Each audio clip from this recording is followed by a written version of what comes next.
Gel. Badır, oşardan. Yaxshi men. Kishini mashq qilaman. Shunda yaxshi bilan akray, aroqlarni akray, go'shtlarni akrayman.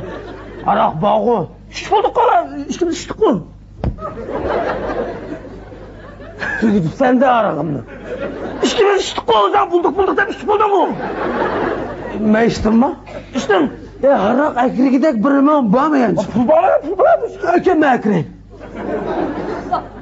Neyse ekri diyen. Buraya öğrensene.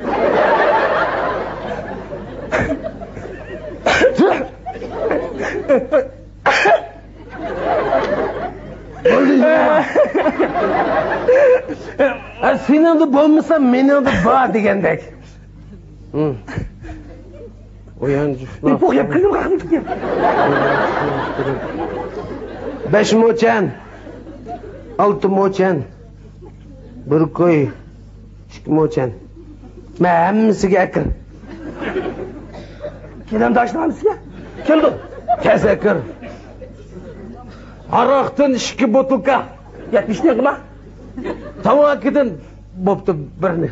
70 ne qilma? Aşkınıga dadır poçaq. 70 ne Qasın gazır. 70 ne qilma? Keldi. Kesakır. 70 ne qilma? Muhammed. Ma'qul. Aşkını qaytırıp kel xotinimni aka olay. Aşıdı. Aşsa akır. To'xta. Aka ishlapang. Aka ishlapang. Ne qilsa? Mablag'ni ib qochsa.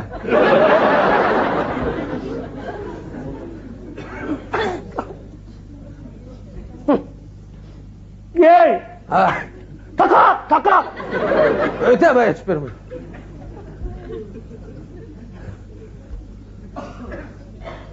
Şilik. Kas. To'xta. Aka. Naqachsa. Chashqandek. Hey. Abaydimdan beri bizni uyda o'tadikmi? O'tadik. Aroq ichdimi? İşte. Huzurlandingmi? O jenim chiqakisi o'tirlandi.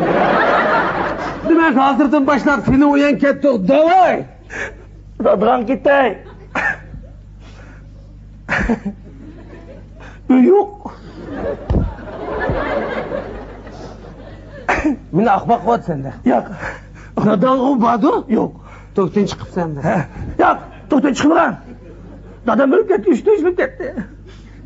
Oyatim. Yaxshi kel.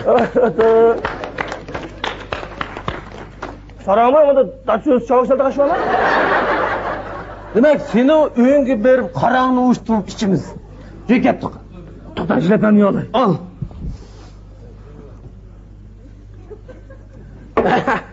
Aka quloqni.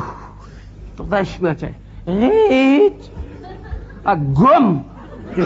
Ko'chit quloqni qo'yib. Ben 70 milyon bir yutay. Bu yoqqa qara. Bizni kang kichik aysolladin apil so'raysan. Bu yoqqa qara. Nima apil so'rayman ish bikadurkaga. Berinsin chaqqanmisan? Chaqqan. Aldirash vaqtlarida vaqtni isrof qilganmisan? Qilgan. U birinchi kirganmisan? Mayni o'rganmisan? Voy bo'ldilar, so'raylar. So'ra. Hurmat tamash billah. O'ta. Uyingga kirib, cho'g'il nimalarni, chillaringlarni cheqib, o bir nimalarni taraq ishlatgansan, bir kechirib mana unda qutuldirib etinglar meni. Kechirib etinglar bo'linglar. Kechirdik. So'ra sizni. Mana o'dagi uyingga kirib, ashtaqa chiqsam, cho'shqinib kuchirib ketay. Kechirib etdi. Jeketdik. Jo. Na quloqni. Aka quloqni.